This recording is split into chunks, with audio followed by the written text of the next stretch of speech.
नमः संस्कृताय मित्रों, आप सभी का अपना यूट्यूब चैनल विजय गुरु क्लासेस परिवार में जुड़ने के लिए सभी मित्रों को दिल से बहुत बहुत धन्यवाद। आप सभी का विजय गुरु क्लासेस परिवार में अभिनंदन एवं स्वागत है। आपके समक्ष हम चल रहे हैं संज्ञा प्रकरण लघु सिद्धांत कौमुदी, जो एलटी और अन्य प्रतियोगी परीक्षाओं के लिए बहुत ही महत्वपूर्ण है। उसके आगे का हम लोग पढ़ चुके थे और इसके आगे का आप जो सूत्र है वो है अनुनासिक संज्ञा पढ़ेंगे और एक है आपका सवर्ण संज्ञा करने वाला सूत्रों के बारे में हम लोग आज पढ़ेंगे।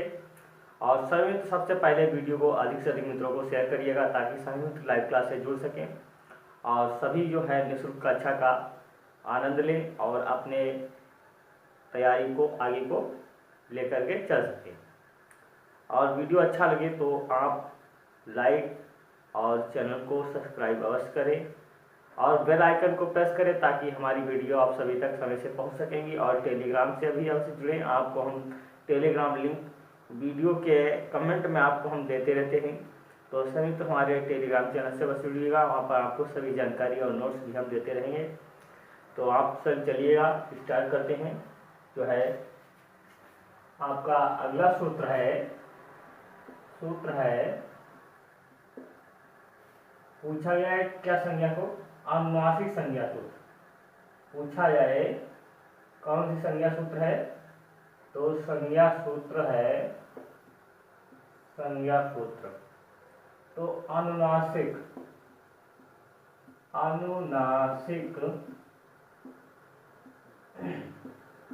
संज्ञा हम लोग पढ़ रहे हैं। अनुनासिक संज्ञा, इसका सूत्र क्या है? मुख नासिका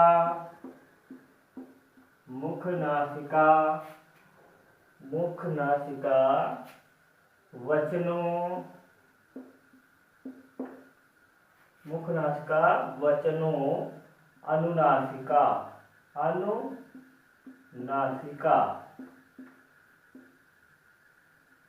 ठीक है, ये सूत्र है हमारा मुख नासिका वचनों अनुनासिका, ये सूत्र है।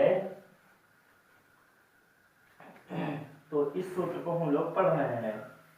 ठीक है, तो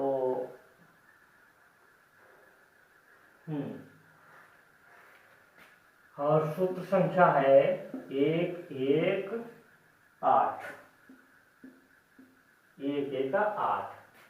इसको पढ़ रहे हैं और सभी मित्र नोट्स बनाते रहिएगा, आपको साथ में नोट्स भी जरूरी है। ठीक है, इसका पदच्छेद करेंगे तो मुख नासिक और वचन अनुनासिका लिखा है। अनुनासिका पदच्छेद करने पर निकलेगा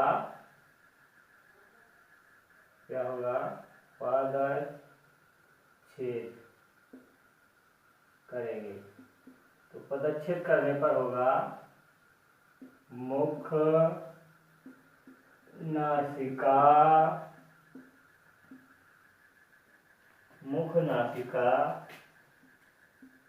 वचनः अनुनासिका।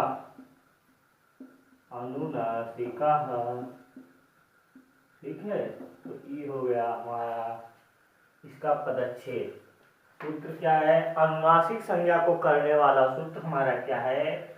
मुख नासिका वचनों अनुनासिका।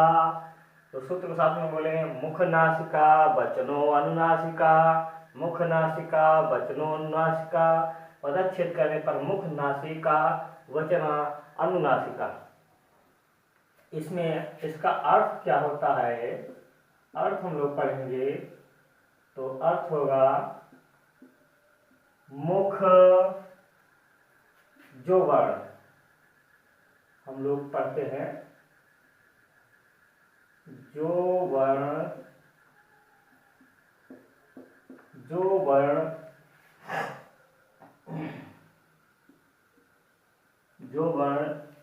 मुख तथा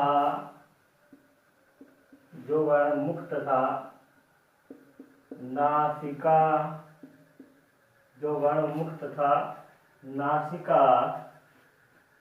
दोनों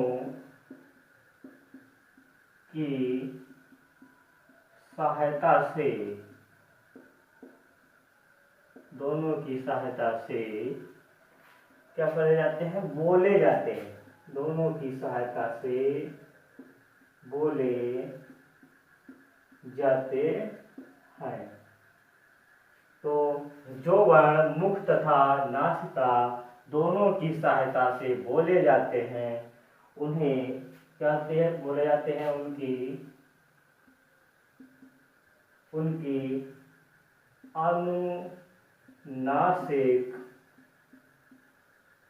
अनुनासिक संज्ञा होगी। उनकी अनुनासिक संज्ञा होती है या होगी, होती है। ठीक है, ये हम लोग पढ़ लिए। जैसे उदाहरण में पूछा जाता है, अनुनासिक जो वर्ण होते हैं मुख तथा नासिक दोनों की सहायता से बोले जाते हैं। तो एमंगणनम नासिका च, इसमें हमारा जो पंचमाक्षर होते हैं, जो पंचमाक्षर होते हैं वो हमारे अनुनासिक वर्ण होते हैं। ठीक है, तो पंचमाक्षर, तो इसमें हम लोग पढ़ लिया है कि जो वर्ण नासिका के साथ नहीं बोले जाते हैं, अर्थात इसमें हमने यही पढ़ा कि जो वर्ण मुख तथा नासिका दोनों की सहायता से बोले जाते हैं उनकी क्या होती है, अनुनासिक संज्ञा होती है। तो अनुनासिक में हमारे क्या होता है, पंचमाक्षर होते हैं, वो अनुनासिक कह जाते हैं। और जो वर्ण मुख तथा नासिक दोनों की सहायता से नहीं बोले जाते हैं उनको हम लोग क्या कहते हैं, अननुनासिक या निरल अनुनासिक कहा जाता है। ठीक है, तो यही एक सूत्र में बस यहीं तक हम लोग पढ़ते हैं इसे। ठीक है, तो ये हो गया आपका पंचमाक्षर अर्थात मुख नासिका वचनो नासिका के बारे में हम लोग आज पढ़े। तो आगे का सूत्र जो होगा वो आपका है सवर्ण संज्ञा। सूत्र पढ़ेंगे सवर्ण संज्ञा। ये सूत्र आपको क्लियर हो गया होगा। सभी मित्र स्क्रीनशॉट ले लीजिएगा और नोट्स बनाते रहें साथ में। आपको हम लेकर के लघु सिद्धांत कौमुदी ही चल रहे हैं। आपको हिंदी भाषा में और अच्छे से आपको हिंदी भाषा में ही समझ में आएगा और ज़्यादा कठिन बेस पे आपको नहीं जाना है, तो नोट कर लीजिएगा। सूत्र है अनुनासिक संज्ञा का मुख नासिका वचन अनुनासिका, उदच्छेद करने पर मुख नासिक वचन अनुनासिक। जो वर्ण मुख तथा नासिक दोनों की सहायता से बोले जाते हैं उनकी क्या होती है, अनुनासिक संज्ञा होती है। ठीक है, तो यहाँ तक हम लोग क्लियर हो गए। तो अनुनासिक में आता है जो वर्ण हमारे मुख तथा नासिक दोनों की सहायता से बोले जाते हैं। ठीक है, तो आपको ये क्लियर हो गया होगा। चलिए आगे बढ़ते हैं। आगे का सूत्र है वो क्या है, तो नोट हो गया होगा।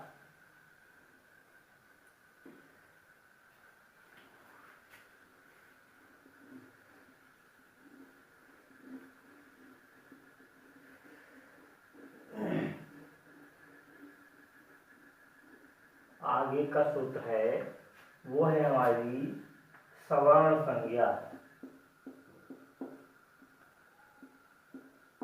सवर्ण संज्ञा, सवर्ण संज्ञा का सूत्र क्या है, तुल्यास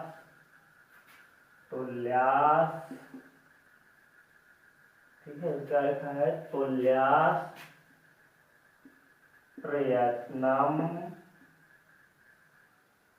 सवर्णम। तुल्यास प्रयत्नम सवर्णम, इसकी संख्या है 119। ठीक है, ये सूत्र हो गया हमारा तुल्यास प्रयत्नम सवर्णम। इसका पदच्छेद करेंगे। पदच्छेद करने पर हम लोग क्या निकालेंगे, तुल्य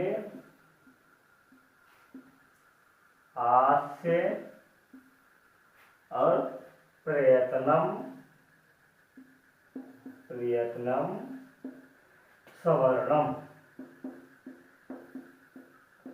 ठीक है, ये हो गया हमारा पदच्छेद तुल्यास प्रयत्नम सवर्णम। सूत्र है सवर्ण संज्ञा को करने वाला सूत्र क्या है, तुल्यास प्रयत्नम सवर्णम। तुल्यास प्रयत्नम सवर्णम। पदच्छेद किया जाता है तो तुल्य आस प्रयत्नम सवर्णम, ये पदच्छेद करने पर निकला है। अब हम लोग सूत्रार्थ पर जाते हैं। क्या आता है सूत्रार्थ? सूत्रार्थ पर हम लोग जाते हैं। जिन दो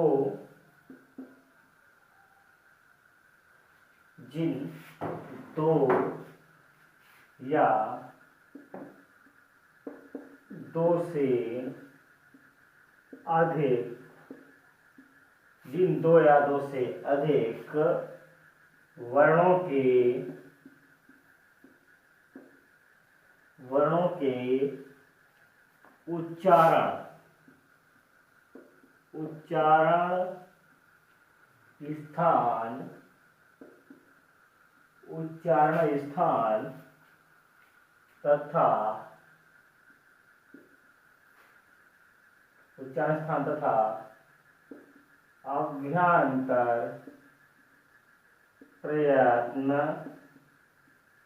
उच्चारण स्थान तथा अभ्यांतर प्रयत्न समान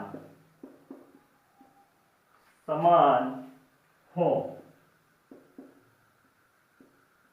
वे परस्पर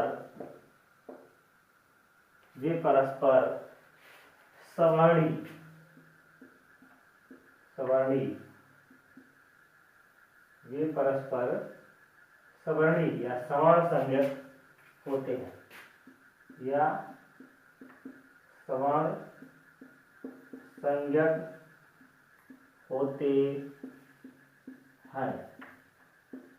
साथ में नोट करते रहिएगा। क्या बताया है तुल्यास प्रयत्नम सवर्णम में? सूत्रार्थ में लिखा है, सूत्रार्थ में परिभाषा में हम लोग चलते हैं तो लिखा है जिन दो या दो से अधिक वर्णों के उच्चारण स्थान तथा अभ्यांतर प्रयत्न समान हो, वे परस्पर क्या होते हैं? सवर्ण या सवर्ण संज्ञक होते हैं। तो सवर्ण संज्ञक सूत्र पूछा जाए तो क्या होगा? तुल्यास प्रयत्नम सवर्णम, या सवर्ण संज्ञक सूत्र क्या है? तुल्यास प्रयत्नम सवर्णम। इस प्रकार से क्वेश्चन पूछेगा इसका, और ज्यादा जो है आपको गहराई में जाने की जरूरत नहीं है सूत्रार्थ में। ठीक है, तुल्यास प्रयत्नम सवर्णम लिखा है ताल्वादि स्थानम अभ्यांतर प्रयत्नश्चेत द्वयम अस्य एन तुल्यम तन्मिथा सवर्ण संज्ञा स्यात्। ताल्वादि स्थान अभ्यांतर प्रयत्नश्चेत तद द्वयम अस्य एन तुल्यम तन्मिथा सवर्ण संज्ञा स्यात्। इसमें है कंठ तालु आदि स्थान तथा अभ्यांतर प्रयत्न से दोनों जिन वर्णों के समान हो, वे परस्पर सवर्ण संज्ञक होते हैं। जैसे ता तथा घा का उच्चारण स्थान क्या होता है? दंत। ठीक है, इसमें क्या होता है? छोटा आ और बड़ा आ, छोटी ई और बड़ी ई, सवर्ण संज्ञक मतलब होता है एक समान। छोटी ई और बड़ी ई, छोटा आ और बड़ा आ, ये क्या है? आपस में सवर्णी है। ठीक है, सवर्णी का मतलब होता है जो भी उच्चारण स्थान होगा उसका अभ्यांतर प्रयत्न भी समान होगा। ठीक है, तब वो हमारे क्या होंगे? सवर्ण संज्ञक वर्ण कहे जाएंगे। ठीक है, तो ये सवर्णी वर्ण होते हैं, जैसे ऊ और बड़ा ऊ। ठीक है, ये चलता है छोटा ऊ और बड़ा ऊ, ये सवर्णी है, ये सवर्ण संज्ञक वर्ण है। तो जैसे चल दिया, उदाहरण देखते हैं, उदाहरण के माध्यम से समझिएगा। जैसे लिखा है रमा और प्लस आपी। रमा में आपकी बड़ा आ है और इधर छोटा आ है। आ छोटा और बड़ा आपकी क्या है? सवर्ण संज्ञा आ ही होता है, क्योंकि ये सवर्णी है। छोटा आ और बड़ा ये क्या है? आपस में सवर्णी है। इनका उच्चारण स्थान जैसे अकु विसर्जिया नाम कंठ, तो इसका भी कंठ है और इसका भी कंठ है। दोनों का जो है उच्चारण स्थान क्या है? कंठ है, और अभ्यांतर प्रयत्न भी इनका क्या है? एक ही है। जैसे विव्रतम स्वरणाम। ठीक है, विव्रतम स्वरणाम, इनका उच्चारण स्थान और अभ्यांतर प्रयत्न समान है, इसलिए ये क्या है? सवर्ण संज्ञक वर्ण है। तो ये बताया गया है। तो इसमें जैसे चलता है ता और था से उच्चारण स्थान के में अको विसर्ज्याम कंठा। ठीक है, और फिर है का के बाद में आपका आता है कौन सा वर्ण आएगा, कुचु। तो इश्चा नाम तालु, ठीक है, से आपके कु, चू, टू, तू और पू, ये 5 वर्ग हैं, वर्ग। इनको बोलते हैं उदित वर्ण। इनको क्या बोलते हैं, सॉरी, उदित वर्ण, उदित वर्ण बोलते हैं। कु, चू, टू, तू, पू, ये उदित वर्ण है। तो अकु विसर्जयाम कंठा, इसमें का वर्ग के वर्ण होते हैं। अविश्चा नाम तालु, ऋतु रसाणाम दंता, ऋतु रसाणाम मूर्धा, ऋतु रसाणाम मूर्धा, इसमें टा वर्ग आता है। और लितु रसाणाम दंता, उपधमानिया नाम ओष्ठो। और ये जो होते हैं हमारे क्या है, सब उदित वर्ण के अंतर्गत, अर्थात इनका जो है तुल्य, तुल्यास, तुल्य का मतलब होता है समान, तुल्य का अर्थ होता है समान। आस मतलब आस का अर्थ होता है स्थान, उच्चारण स्थान, समान और उच्चारण स्थान। प्रयत्न क्या होता है, करना। जैसे हमारा प्रयत्न है, तो प्रयत्न भी कितने प्रकार के, 2 प्रकार के होते हैं, अभ्यंतर प्रयत्न और बाह्य प्रयत्न, ठीक है। उनकी क्या होती है, समान संज्ञक होते हैं। अभ्यंतर प्रयत्न और बाह्य प्रयत्न, ये दोनों क्या होते हैं, समान होंगे, तो वो वर्ण हमारे समान संज्ञक वर्ण होंगे। तो आज का जो है हम लोग यहीं तक रखते हैं। आपको अच्छे से समझ में आ गया होगा। आपको वीडियो कैसा लगा तो आप कमेंट के माध्यम से जरूर बताइएगा कि आपके समझ मैंने कैसा समझाया। आप सभी मित्रों को बहुत बहुत धन्यवाद हमारे साथ लगातार बने रहने के लिए। और सभी मित्र जो है लगातार आपको शाम 9 बजे हम लाइव वीडियो देते रहेंगे। और संज्ञा प्रकरण बहुत जल्दी ये समाप्त होने वाला है। फिर आगे आपको आगे की जो क्लास लेंगे आपको हम बहुत जल्दी यहाँ आपको टेलीग्राम पर सूचित करेंगे।